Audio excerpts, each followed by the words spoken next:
Welcome to Presha law tutorial. Hello learners, कैसे हैं आप? आई होप आप अच्छे होंगे और अपनी स्टडी कर रहे होंगे। जैसा कि मैंने लास्ट वीडियो में law relating to maintenance of essential supplies पर लेक्चर कंप्लीट किया था, आज हम law on maintenance of standard of weight and measures topic को पढ़ेंगे। तो फर्स्ट आता है इंट्रोडक्शन। ट्रेड और कॉमर्स को फैसिलिटेट और सुविधाजनक बनाने के लिए वेट एंड मेजर्स के जो ऑर्गेनाइजेशन है उसकी स्टैब्लिश 1958 में इंटरनेशनल नॉर्म्स के अनुसार वेट एंड मेजर्स की होमोजेनिटी या एक रूप में करने के लिए गोल के साथ इसको एस्टैब्लिश किया गया था। 1976 में standard of the weight and measures act pass हुआ। इस एक्ट में standard of weight and measures को एस्टैब्लिश किया गया है और उन प्रोडक्ट्स के साथ साथ वेट और मेजर्स या नंबर द्वारा सेल करने वालों अदर गुड्स में इंटर स्टेट ट्रेड कॉमर्स को कंट्रोल किया गया।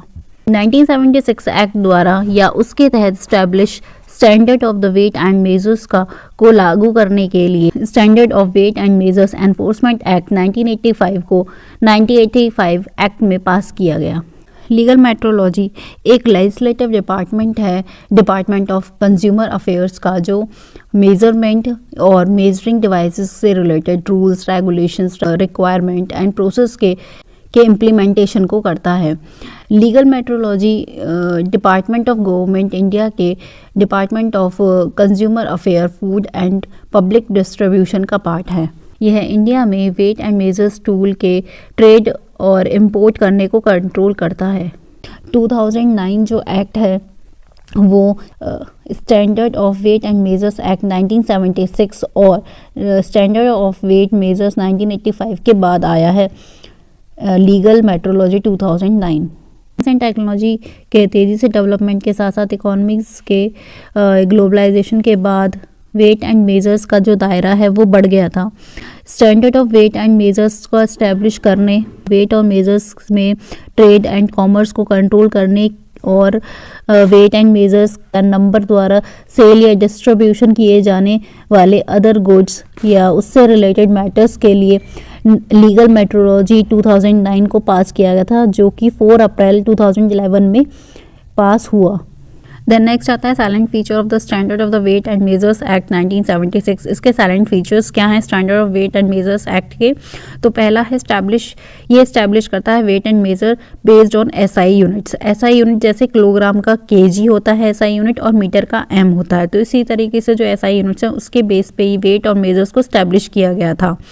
देन ये प्रोवाइड करता है स्पेसिफिकेशन मेजरिंग इंस्ट्रूमेंट का, जिससे कि कॉमर्शियल ट्रांजैक्शन के लिए वो यूज़ कर सके, इंडस्ट्रियल प्रोडक्शन के लिए यूज़ कर सकें, और मेजरमेंट इन्वॉल्व है इसके अंदर, जैसे पब्लिक हेल्थ के लिए, ह्यूमन सेफ्टी के लिए। देन नेक्स्ट आता है रेगुलेशन इंटर स्टेट ट्रेड और कॉमर्स।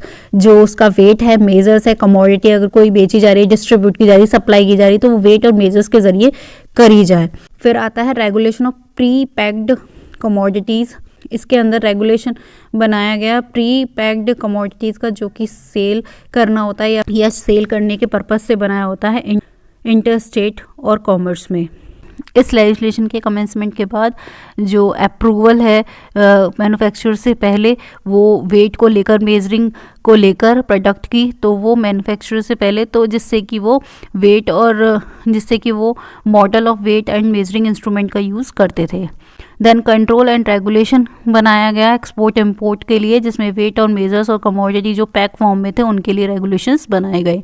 देन नेक्स्ट आता है Indian institute of legal metrology का इस्टेब्लिशमेंट किया गया है, जिससे कि वो ट्रेनिंग प्रोवाइड कर सकें लीगल मेट्रोलॉजी में इंस्पेक्टर्स या फिर अन्य लोगों को। देन नेक्स्ट आता है survey and collection of statistics, मतलब सर्वे किया गया और स्टैटिक्स का कलेक्शन करने के लिए जो प्रपोज लेजिस्लेशन है उसमें प्लानिंग और एनफोर्समेंट की फैसिलिटेट प्रोवाइड करी गई।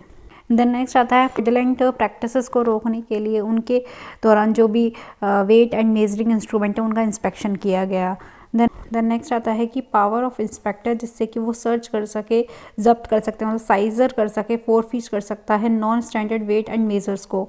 देन इस एक्ट में पावर दी गई कि वो फाइल केस कर सकता है in the court of for prosecution. Then इस एक्ट में प्रोसिक्यूशन मामले शुरू होने से पहले या बाद में जो भी कुछ भी मैटर है जिसे कंपाउंड करने की पावर दी गई।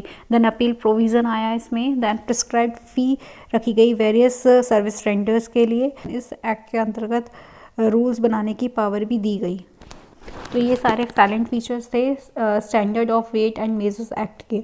तो ये जितने भी पॉइंट्स हैं ये सारे प्रोविज़न हैं जो कि standard of weight and measures के अंतर्गत आते हैं। और देन नेक्स्ट आता है standard of weight and measures act 1976। इस एक्ट को एनेक्ट किया गया था जिससे कि वो स्टैब्लिश कर सके standard of weight and measures को और रेगुलेट कर सकें इंटरस्टेट ट्रेड कॉमर्स के लिए वेट मेज़र और जो भी गुड्स हैं उनको बेचा जाए या फिर डिस्ट्रीब्यूट किया जाए जिससे कि वो प्रोवाइड कर सके इनसे रिलेटेड मैटर्स को। तो इस एक्ट को इसीलिए बनाया गया था। इस एक्ट का जो एक्सटेंट है वो होल ऑफ इंडिया पे है।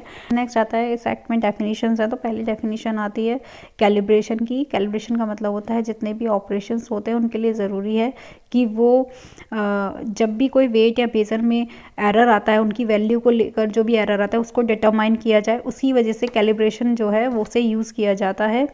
और अगर ज़रूरी है कि वो डिटरमाइन करें अदर मेट्रोलॉजिकल प्रॉपर्टीज़ के द्वारा उसका वेट या मेज़र, तो ये भी उसे डिटरमाइन करता है। इसके अंदर एक्चुअल फिक्सिंग पोजीशन आती है, जो भी उसके मार्क्स हैं, स्केल मार्क है वेट और मेज़र को लेकर।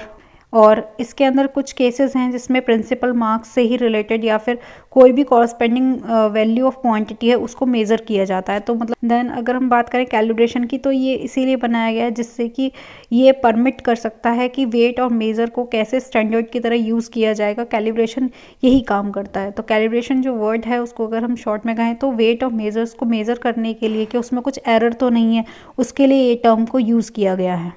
देन नेक्स्ट आता है कमोडिटी इन पैकेज फॉर्म।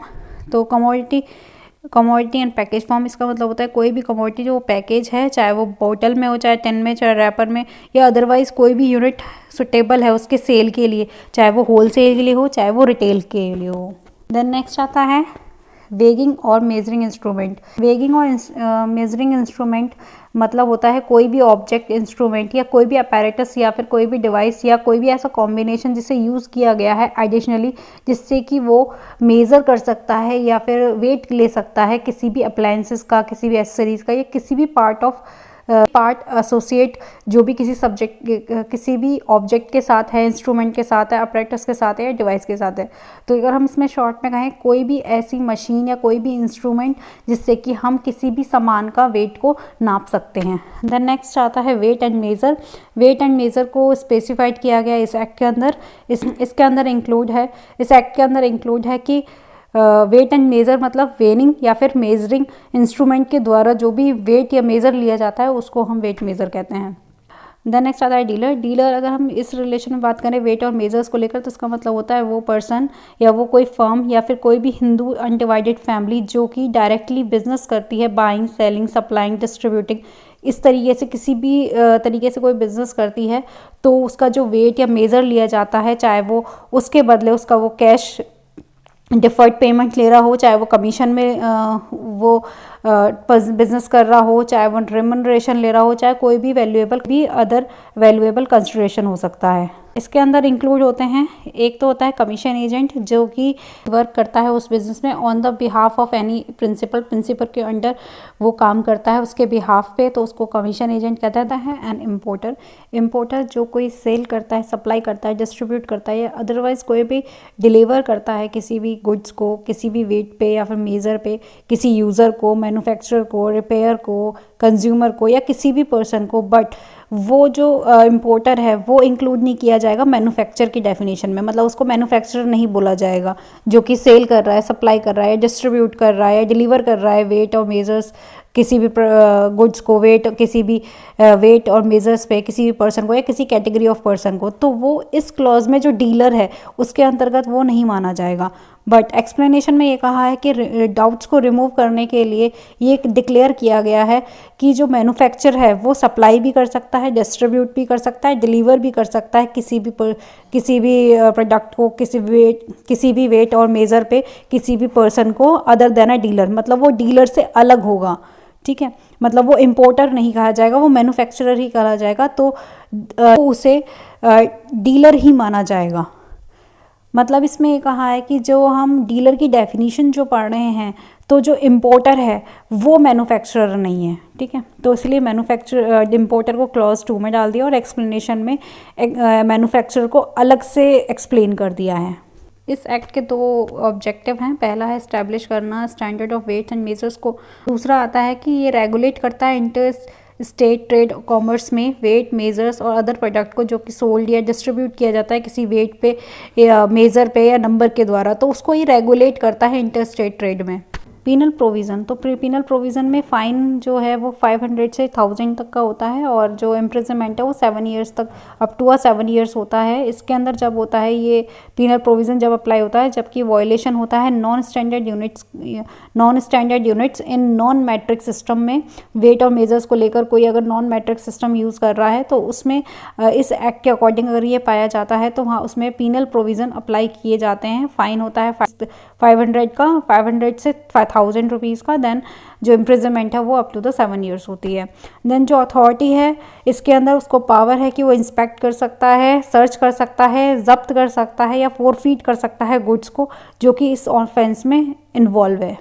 सेंटर और स्टेट के बीच में वेट एंड मेजर्स से रिलेटेड क्या रिस्पॉन्सिबिलिटी है, तो मैटर जो भी होता है नेशनल पॉलिसी का या फिर कोई भी इससे रिलेटेड कोई फंक्शन होता है जैसे कि uniform laws on weight and measures या टेक्निकल रेगुलेशंस होते हैं या कोई ट्रेनिंग होती है इससे रिलेटेड या प्रिसाइज कोई लेबोरेटरी फैसिलिटीज़ जो होती है और इम्प्लीमेंटेशन जो किया जाता है इंटरनेशनल रिकमेंडेशन के थ्रू, वो सब लुक आफ्टर सेंट्रल गवर्नमेंट के द्वारा किया जाता है। देन जो day to day enforcement of law है तो इसकी रेस्पॉन्सिबिलिटी स्टेट गवर्नमेंट और यूनियन टेरिटरी एडमिनिस्ट्रेशन पर होती है।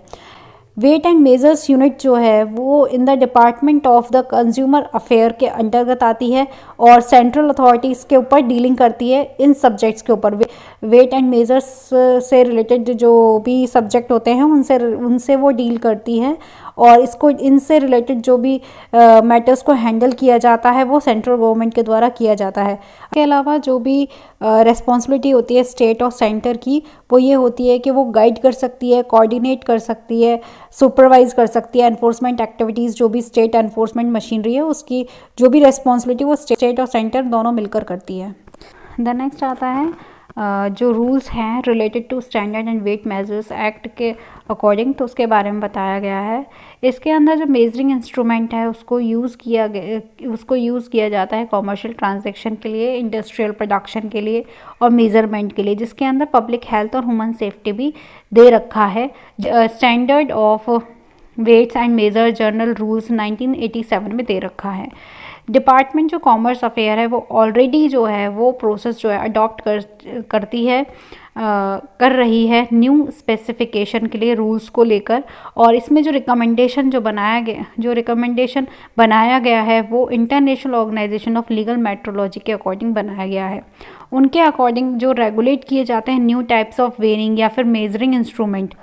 जो भी रूल्स अमेंडेड किए गए हैं न्यू स्पेसिफिकेशन या ऑटोमेटिक रेल वेयरिंग ब्रिजेस या डिजिटल टाइप जो क्लिनिकल थर्मोमीटर्स हैं, ऑटोमेटिक जो ग्रेविमेट्रिक फिलिंग इंस्ट्रूमेंट्स हैं या किसी भी तरीके से जो भी टेस्टिंग हायर कैपेसिटी जो वेयरिंग मशीन्स हैं स्टैंडर्ड ऑफ वेट्स को जांच करने के लिए, या डिसकंटिन्यूअस टोटलाइजिंग ऑटोमेटिक मशीन इंस्ट्रूमेंट हैं, या फिर फिग्मो मैनोमीटर या फिर CNG गैस डिस्पेंसर्स हैं। ये भी बेस्ड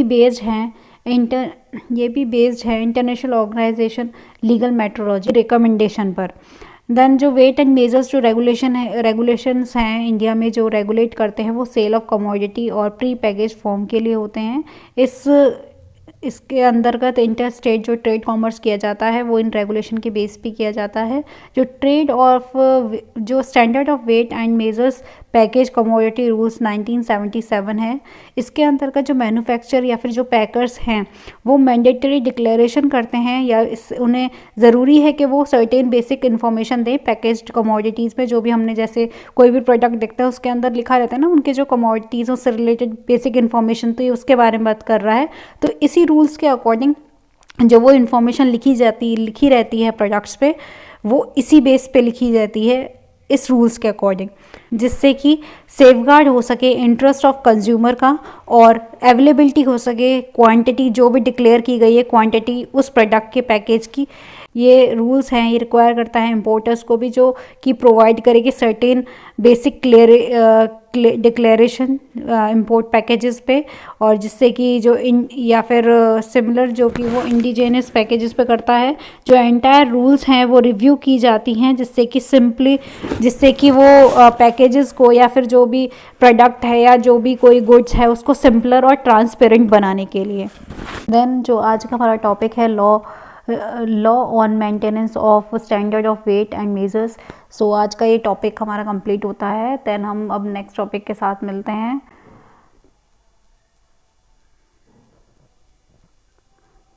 सो अब हम नेक्स्ट टॉपिक के साथ मिलते हैं। देन हम फिर अब नेक्स्ट वीडियो के साथ मिलते हैं जिसका नाम है प्रिवेंशन ऑफ फूड अडल्ट्रेशन, जो कि अडल्ट्रेशन यूनिट का पार्ट है। सो तब तक के लिए thank you for watching my videos. For more videos watch, study, like and subscribe my channel.